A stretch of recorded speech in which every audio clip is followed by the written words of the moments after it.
কি অবস্থা সকলের? তো এভরিওয়ান, ইতিমধ্যে কালকে কিন্তু শাকিব খান কলকাতাতে যখন পৌঁছাই, যখন বিমান থেকে নেমে যখন গাড়িতে উঠতে যাই, তখন কিন্তু শাকিব খানকে দেখে আমি একটা জিনিস অনেক খারাপ লাগছে। দেখেন, বলিউড বা সাউথ ইন্ডিয়ান বা হলিউড যে কোনো সাধারণ নায়কের পিছনেও কিন্তু সিকিউরিটি, পর্যাপ্ত পরিমাণে সিকিউরিটি গার্ড গার্ড কিন্তু থাকে। তো এদিকে সালমান খান, শাহরুখ খান, তাদের কিন্তু সরকার থেকে সিকিউরিটি দেওয়া হয়, কিন্তু আমাদের বাংলাদেশের একমাত্র সুপারস্টার শাকিব খান তাকে কিন্তু কোনো সিকিউরিটি এখন পর্যন্ত দেওয়া হয় নাই। তো এই বিষয়টা নিয়ে বিগতকালেও আমি কোনো ভিডিও করি নাই। এক সময় কিন্তু সাকিব এন্ডা এই বিষয়টা নিয়ে অনেক আলোচনা করেছে সোশ্যাল মিডিয়াতে, আপনারা হয়তো বা শুনেছেন, আমিও দেখেছি, কিন্তু অবশেষে এই বিষয়টা নিয়ে আমি আলোচনা করি নাই, কারণ এখন আগামীকাল সাকিব খানকে দেখে আমার অনেক অনেক খারাপ লাগছে। এত বড় মাপের একজন মেগা স্টার বিমান থেকে নেমে গাড়িতে যাচ্ছেন, কিন্তু একটা লোকও সিকিউরিটি গার্ড নাই সাকিব খানের পাশে। শুধুমাত্র সাকিব খানের মেকআপ ম্যান, তার নাম হচ্ছে সবুজ খান, তাকে আমি দেখছি। আর কোনো কোনো লোকে নাই, কোনো সিকিউরিটি গার্ডই নাই সাকিব খানের সাথে। তো এভরিওয়ান, এই বিষয়টা দেখার পর আমার অনেক অনেক খারাপ লাগছে, কারণ সাকিব খান একজন বাংলাদেশের বড় হাতের একজন, বলতে গেলে বাংলা সিনেমা ইন্ডাস্ট্রির ইতিহাসে সাকিব খান এত বড় একজন মেগাস্টার, তার কোনো সিকিউরিটি গার্ড নাই। সরকার থেকে তাকে সিকিউরিটি গার্ড দেওয়া উচিত ছিল। তো আমি মাননীয় সরকারের কাছে অবশ্যই অনুরোধ করব, সাকিব খানকে যত তাড়াতাড়ি পারেন প্লিজ সাকিব খানকে সিকিউরিটি গার্ড দেওয়া, মানে মাননীয় প্রধানমন্ত্রী শেখ হাসিনার কাছে অবশ্যই আমি অনুরোধ করব। কারণ সাকিব খান একমাত্র বাংলাদেশের মেগাস্টার। সাকিব খান যে এত বড় বড় ভালো ভালো কাজ করতেছেন, ভালো ভালো কাজ উপহার দিচ্ছে এবং সেটা থেকে এত বড় বড় সাফল্য পাচ্ছে।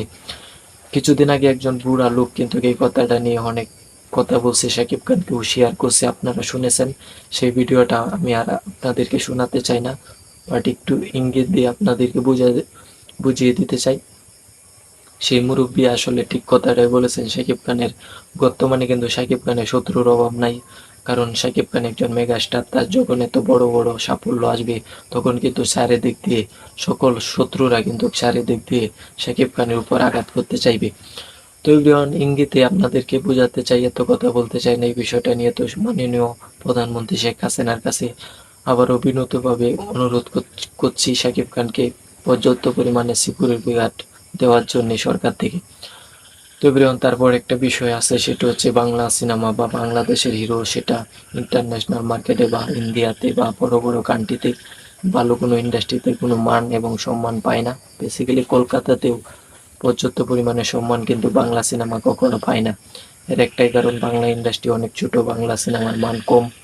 তো এভরিওয়ান, এই প্রথমবার তুফান সিনেমাটি কিন্তু বিশ্বের বিভিন্ন দেশে অনেক দারুণ একটা মান পাইছে। সেটা দেখে আমরা বেসিক্যালি যারা বাংলা সিনেমা প্রেমী আছি, তাদের কিন্তু অনেক গর্ব হয়েছে এবং অনেক ভালো লেগেছে।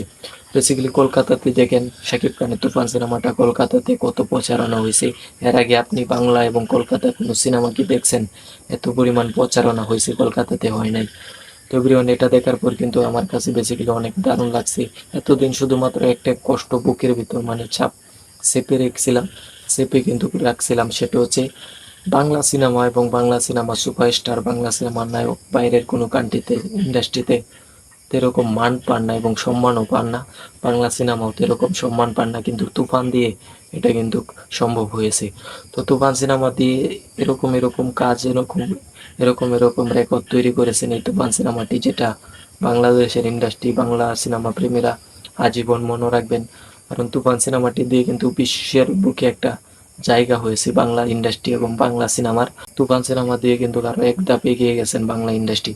তো এভরিওয়ান, অবশ্যই আমার কথাগুলো আপনাদের কাছে কেমন লাগছে, আর আমি যা যা বলছি এটা সত্য কিনা, বেসিক্যালি শাকিব খানের অবশ্যই সিকিউরিটি গার্ড সরকার থেকে দেওয়া উচিত কিনা, আপনারা অবশ্যই ভিডিওর নিচে কমেন্ট করে আমাকে জানিয়ে দিবেন। তো এভরিওয়ান, অনেক খারাপ লাগছে শাকিব খান যখন বিমান থেকে নেমে গাড়িতে উঠবে তখন তাকে দেখে। তো এভরিওয়ান, কষ্টটা আপনাদের কাছে বললাম একজন সাকিবান হিসাবে। আজকের ভিডিওটি এই পর্যন্তই। আমার জন্য দোয়া করবেন। হাসি। আল্লাহ হাফেজ।